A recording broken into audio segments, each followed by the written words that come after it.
Halo, Assalamualaikum warahmatullahi wabarakatuh. Selamat pagi, selamat siang, selamat sore, selamat malam buat teman-teman sekalian yang menyaksikan video pada kesempatan kali ini.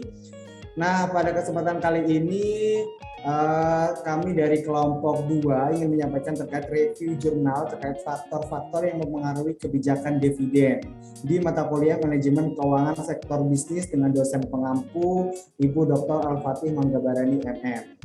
Kami dari program Pasca Sarjana Magister Ilmu Administrasi Institut Ilmu Sosial dan Manajemen Setiami Jakarta 2022.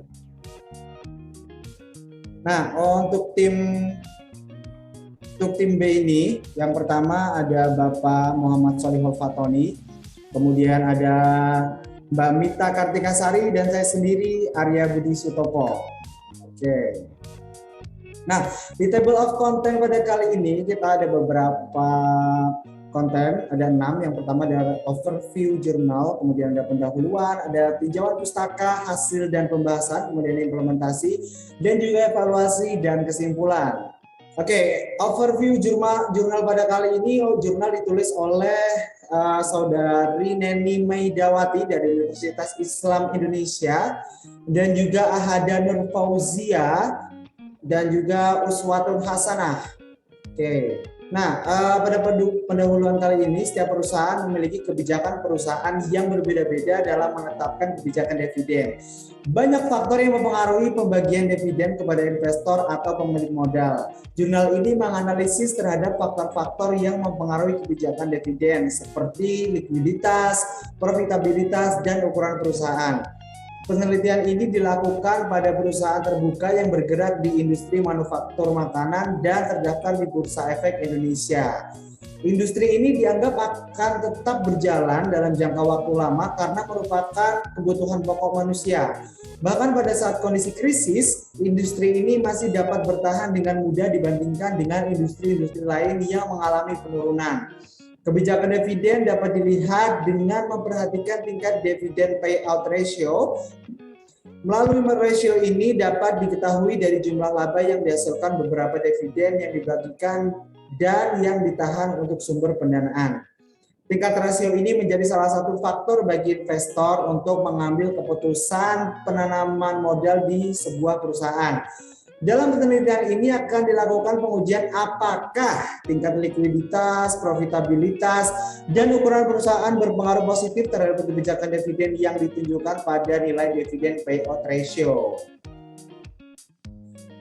Nah, ada beberapa tinjauan pustaka nih guys. Ya, ada teori agensi, ada teori kebijakan dividen, ada likuiditas, ada profitabilitas, dan pastinya ada ukuran perusahaan. Yang pertama, kita akan membahas tentang teori agensi. Apa sih teori agensi itu? Nah, menurut Jensen dan McLean pada 1976 menjelaskan bahwa teori keagenan sebagai bentuk kontrak antara manajer sebagai agen dan pemilik perusahaan sebagai prinsipal. Pemilik modal perusahaan akan menyerahkan kewenangan dalam pengambilan keputusan kepada manajer perusahaan yang ditunjuk. Teori ini memiliki beberapa asumsi yang dikelompokkan menjadi 3 kategori ya, yaitu 1. Asumsi sifat dasar manusia. Asumsi ini menjelaskan bahwa perilaku manusia cenderung mementingkan diri sendiri, self-interest gitu ya. Terus kemudian memiliki pemikiran yang terbatas terkait persepsi masa yang akan datang, bounded rationality, dan juga memilih menghindari resiko. Ya, itulah sifat dasar manusia ya teman-teman sekalian. Dan yang kedua, asumsi atas keorganisasian. Kalau tadi kita sudah membahas terkait sifat dasar manusia, asumsi ini juga berdasarkan atas keorganisasian. Apa itu asumsi dasar atas keorganisasian? Asumsi ini menunjukkan terdapat konflik di antara anggota organisasi, pemahaman efisiensi sebagai ciri efektivitas, dan asimetri informasi yang terjadi di antara manajer dan pemilik. Terus yang ketiga ada asumsi atas informasi yang gak kalah penting juga dari asumsi sifat dasar manusia dan juga pastinya asumsi atas keorganisasian. Ada juga asumsi atas informasi. Asumsi ini mengindikasikan bahwa informasi sebagai komoditas yang dapat diperjualbelikan. Nah, berdasarkan asumsi sifat dasar manusia, teori agensi mengindikasikan bahwa antara pemilik perusahaan dan manajer cenderung lebih mengedepankan kepentingan diri sendiri. pemilik memiliki motivasi untuk mengikat kontrak guna memperoleh keuntungan dengan peningkatan profitabilitas yang signifikan. Sedangkan manajer memiliki motivasi untuk memaksimalkan pemenuhan dari kebutuhan ekonomi dan psikologis dengan memperoleh dana investasi, pinjaman, maupun kontrak kompensasi. Sehingga dapat diidentifikasi terdapat dua kepentingan yang berbeda antara agen dan prinsipal. Nah, teori yang kedua nih untuk teman-teman sekalian ada teori kebijakan dividen. Ada beberapa teori yang dapat dijadikan landasan dalam penentuan kebijakan dividen untuk perusahaan. Salah satunya adalah Syah-Yunan 2015 ya, teori the bird in the hand ya, the bird in the hand.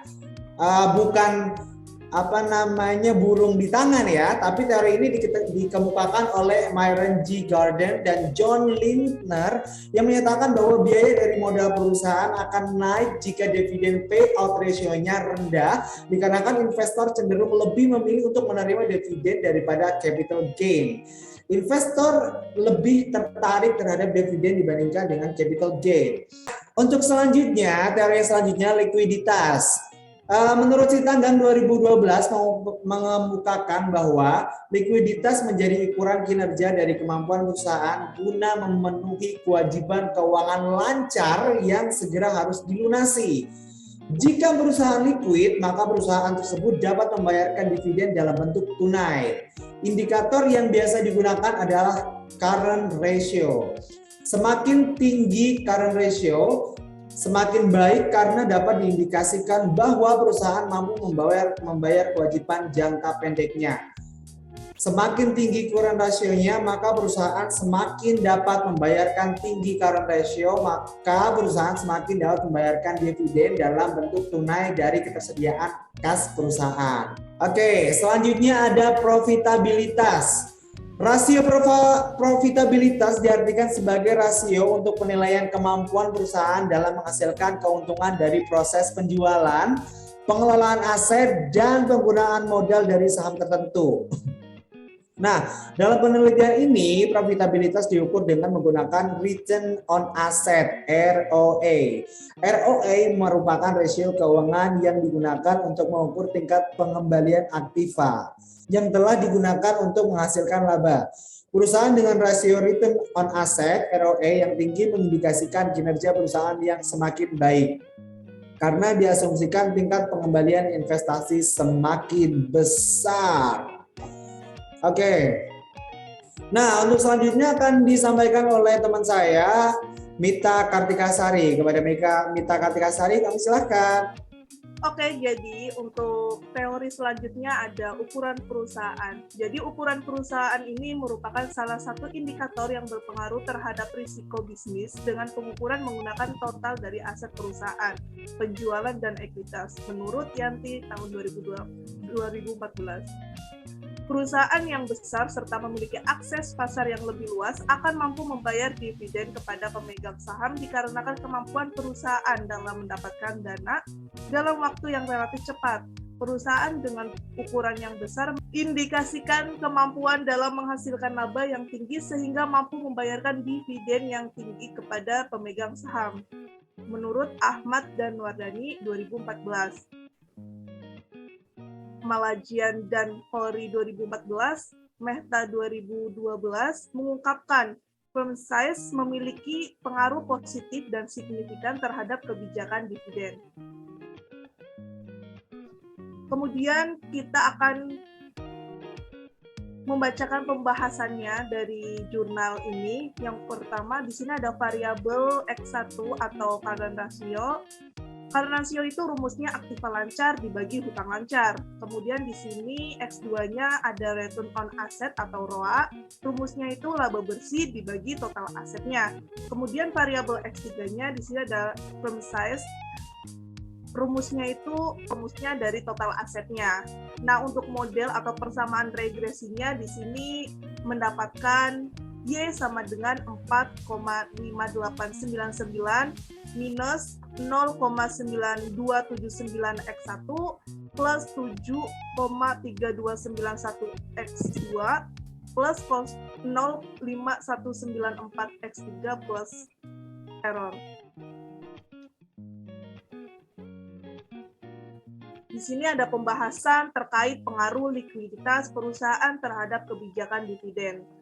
Yang pertama, hipotesis pertama yang menyatakan bahwa likuiditas berpengaruh positif terhadap kebijakan dividen ditolak. Kemudian berdasarkan Magnuson 1977, perusahaan yang memiliki tingkat likuiditas yang rendah akan cenderung membagi dividen yang tinggi. Hal ini dapat terjadi untuk menunjukkan kepada pemegang saham bahwa perusahaan masih memiliki kinerja yang baik dalam memberikan keuntungan. Kemudian berdasarkan Briley, Mears, dan Marcus 2007, likuiditas mampu menjadi patokan untuk menunjukkan kemampuan perusahaan untuk membayar dividen, namun bukan berarti kelancaran pembayaran hutang jangka pendeknya, di mana hal tersebut akan mengindikasikan perusahaan pasti akan membayarkan dividen kepada pemegang saham. Kemudian, hubungan current ratio dengan kebijakan dividen tidak hanya dapat dijelaskan terkait ketersediaan kas untuk membayar dividen saja, tetapi juga perlu diperhatikan faktor lain seperti piutang usaha dan persediaan barang.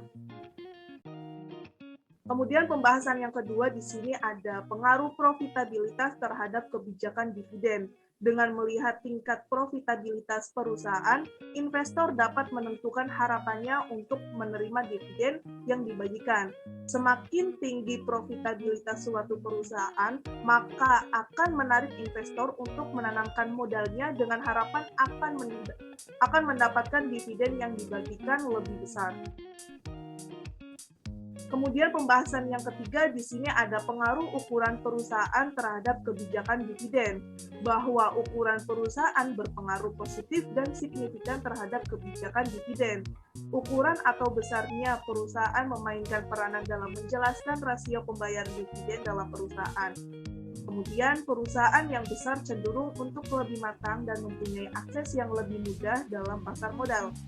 Dan kondisi tersebut akan mengurangi ketergantungan perusahaan pada penggunaan pendanaan internal, sehingga perusahaan akan cenderung melakukan pembayaran dividen yang lebih tinggi. Kemudian untuk pembahasan implementasi akan disampaikan oleh Pak Fatoni. Untuk Pak Fatoni, silakan. Baik, terima kasih kesempatannya Mbak Mita dan Mas Arya. Saya akan melanjutkan terkait dengan contoh implementasi pada suatu perusahaan yang terkait dengan kebijakan dividen.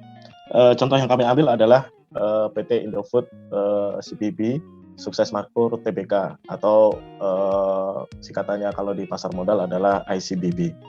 Jadi perusahaan ini sudah TBK dan bergerak di bidang food and beverage. Indofood atau ICBP, dia menerapkan kebijakan dividen dengan rasio pembayaran yang hampir sama setiap tahunnya, yaitu sekitar 50% dari laba bersih perusahaan di setiap laporan keuangannya gitu. Nah, rasio 50% ini secara konstan sejak tahun 2011. Jadi 2011 hingga sampai 2020, hanya pada laporan keuangan 2020 perusahaan ini menerapkan rasio sekitar 38%. Jadi dari dividen yang diperoleh hanya 38% yang dibayarkan ke pemegang saham. Berdasarkan info yang dihimpun dari website perusahaan, jadi penentuan jumlah dan pembayaran dividen perseroan ini tergantung pada beberapa faktor gitu, antara lain kemampuan kas perseroan dan entitas anak perusahaannya pada tahun buku yang bersangkutan, kemudian hasil dari kegiatan operasi dan kondisi keuangan perseroan, kemudian keuntungan perusahaan dan pembagian dividen yang diterima perseroan dari anak perusahaan. Kemudian juga mempertimbangkan juga rencana investasi pada tahun berikutnya, kemudian prospek usaha di tahun berikutnya. Dan ada hal-hal lain yang dipandang relevan oleh direksi perusahaan. Nah, kalau kita lihat dari beberapa indikatornya yang menjadi variabel dalam penelitian ini, ada current ratio, ada return on asset yang dihitung dari net income sama EBIT-nya, kemudian juga ada total asetnya. Memang tidak banyak mengalami perubahan sejak dari tahun 2016 gitu. Jadi ya untuk current ratio dari 1,51 kemudian turun hingga menjadi 1,37. Terus ROA-nya kalau kita lihat dia naik dari 6,1 tahun 2016, kemudian tahun 2020 naik 6,7 gitu. Jadi kemudian untuk yang EBIT-nya juga dari 9,5 menjadi 9,9. Nah, total asetnya pun juga mengalami peningkatan yang signifikan. Nah, tetapi ketika kita melihat dividen payout ratio-nya atau DPR-nya gitu, dari tadi sudah dijelaskan, bahkan dari tahun 2011 dia konstan gitu, hanya 50%. Nah, ini kemungkinan adalah karena adanya ya kebijakan perusahaan, dia secara rutin membayarkan DPR dengan rasio 50% gitu. Nah, mungkin hanya tahun 2020 ini aja yang 38% gitu. Nah, ini kemungkinan hal ini disebabkan karena kondisi adanya pandemi gitu. Jadi perusahaan ini sepertinya lagi mempertimbangkan gitu untuk mengambil momentum gitu terhadap kenaikan permintaan untuk konsumsi kebutuhan sehari-hari gitu. Seperti kita tahu, justru market food and beverage ini justru naik pada pandemi COVID-19 gitu. Nah, kesempatan ini diambil oleh Indofood untuk melakukan investasi gitu. Nah, ini bisa dilihat juga dari laporan keuangannya tahun 2020. Perusahaan ini mengalami peningkatan utang bank yang cukup signifikan gitu, dan kemungkinan hal ini akan dilakukan untuk melakukan investasi gitu. Nah, hal ini mungkin juga bisa berdampak terhadap keputusan perusahaan untuk menurunkan rasio DPR-nya gitu menjadi 38% untuk menjaga kas perusahaan dan melakukan investasi di tahun depan.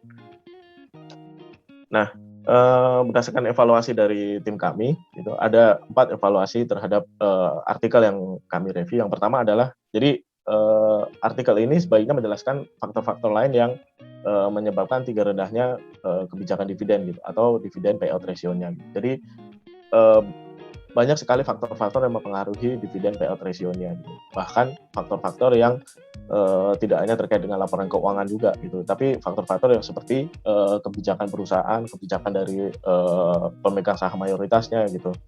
Nah, walaupun memang faktor-faktor tersebut tidak dimasukkan dalam model regresi, namun perlu diulas gitu sehingga pembaca bisa mengetahui gitu bahwa ada banyak sekali faktor yang mempengaruhi dividen payout ratio gitu. Dan ini juga memperkuat alasan mengapa penulis hanya mengambil 3 variabel ini aja gitu. Kemudian yang kedua adalah jadi perlu lebih dijelaskan, dielaborasi lagi karakteristik perusahaan pada industri food and beverage gitu. Nah, setiap industri akan memiliki karakteristiknya sendiri-sendiri gitu, termasuk juga food and beverage. Mungkin industri atau perusahaan-perusahaan yang bergerak di bidang makanan dan minuman akan beda dengan perusahaan di bidang perbankan atau infrastruktur gitu. Mungkin di perusahaan infrastruktur dia lebih capital intensif gitu, dia lebih membutuhkan investasi yang besar gitu. Jadi bisa jadi DPR-nya lebih rendah. Nah, hal ini juga bisa diperoleh dari penelitian yang terdahulu gitu. Jadi atau analisis sektor industri yang biasa dikeluarkan oleh analis saham. Nah, kemudian yang ketiga, jadi dengan mempertimbangkan ada beberapa perusahaan yang tadi menerapkan payout ratio yang sama dari tahun ke tahun, salah satu contohnya Indofood tadi itu, atau bahkan ada perusahaan juga seperti Sampurna yang dia payout ratio-nya itu bahkan rutin 100% gitu. Nah, sebaiknya penelitian ini juga fokus kepada perusahaan yang payout ratio-nya itu yang bervariasi atau yang berbeda-beda setiap tahunnya gitu. Karena kalau sama aja, ini akan menimbulkan error terhadap penelitian gitu. Jadi nggak relevan lagi kita melihat indikator keuangan kalau memang kebijakan perusahaannya secara strict mengatur harus 50%. Gitu. Nah, beberapa perusahaan yang menerapkan kebijakan yang DPR yang sama itu, jadi untuk tingkat current ratio-nya, ROA-nya dan ukuran perusahaan jadi tidak terlalu signifikan itu mempengaruhi dividen payout ratio-nya gitu. Kecuali mungkin dalam kondisi-kondisi khusus yang secara signifikan mempengaruhi laporan keuangan perusahaan. Kemudian yang terakhir, jadi penelitian ini perlu mempertimbangkan melihat rencana investasi perusahaan pada tahun berikutnya gitu. Jadi apa sih rencana perusahaan tahun berikutnya? Apakah akan melakukan investasi secara besar-besaran? Apakah akan melakukan divestasi? Ataukah akan melakukan likuidasi terhadap beberapa asetnya semacam itu? Sehingga hal ini kemungkinan juga akan mempengaruhi payout ratio-nya. Nah, beberapa perusahaan yang melakukan investasi dengan melakukan hutang, terus sehingga ada kenaikan hutang yang cukup signifikan, nah ini juga bisa akan mempengaruhi dividen payout ratio dari sebuah perusahaan. Kemudian sebagai penutup, sebagaimana artikel ini, jadi sektor industri makanan dan minuman ini memiliki karakteristik persaingan yang ketat gitu. Pemainnya banyak, produknya banyak, kemudian mereka berkompetisi secara langsung, termasuk juga dalam persaingan untuk memperebutkan penanaman modal, terutama di bursa saham, bursa efek Indonesia gitu. Jadi antar perusahaan yang bergerak di bidang yang sama ini, mereka juga bersaing untuk mendapatkan penanaman modal dari investor. Nah, kemudian profitabilitas dan ukuran perusahaan sesuai hasil penelitian itu berpengaruh positif dan signifikan terhadap kebijakan dividen. Sedangkan likuiditas atau indikatornya adalah current ratio itu berpengaruh negatif gitu, terhadap kebijakan dividen perusahaan gitu. Sehingga makin besar current ratio-nya itu justru akan menurunkan gitu. Jadi tingkat payout ratio-nya. Nah, untuk saran penelitian ke depannya, jadi penelitian kedepannya mungkin bisa lebih mempertimbangkan analisis teknikal gitu. Jadi kalau yang dilakukan oleh peneliti ini di artikel ini, dia menganalisis aspek-aspek fundamental dari sebuah perusahaan gitu. Sedangkan untuk melihat sebuah perusahaan, terutama perusahaan terbuka, bisa juga dilihat dari analisis teknikalnya gitu, dari nilai harga sahamnya dari tahun-tahun secara historis. Kemudian juga menambahkan teori pendukung atau variabel tambahan sesuai dengan apa yang telah hal ini sesuai dengan evaluasi dari tim kami juga untuk melihat variabel yang lain yang mungkin akan mempengaruhi gitu. Karena memang variabel atau faktor yang berpengaruh ini sangat banyak sekali. Nah, yang terakhir adalah menambah periode penelitian gitu, sehingga rentang waktunya lebih panjang, lebih lama, dan jumlah sampelnya juga lebih besar sehingga hasil penelitiannya lebih akurat dan lebih bisa diandalkan. Nah, itu tadi review jurnal terkait faktor yang mempengaruhi kebijakan dividen dari kelompok kami. Jurnal yang ditulis oleh saudari Neni Medawati, Ahada Nur Fauzia, dan juga Suatun Hasanah. Nah, untuk teman-teman sekalian yang mau bertanya atau misalkan mau komentar, boleh terlebih dahulu untuk like dulu, terus komen, terus subscribe ya channel YouTube ini. Jadi pokoknya nanti akan dijawab oleh kita ya. Oke? Oke, terima kasih atas perhatiannya teman-teman sekalian. Kurang lebihnya kami mohon maaf dari kelompok 2. Wassalamualaikum warahmatullahi wabarakatuh. Dadah.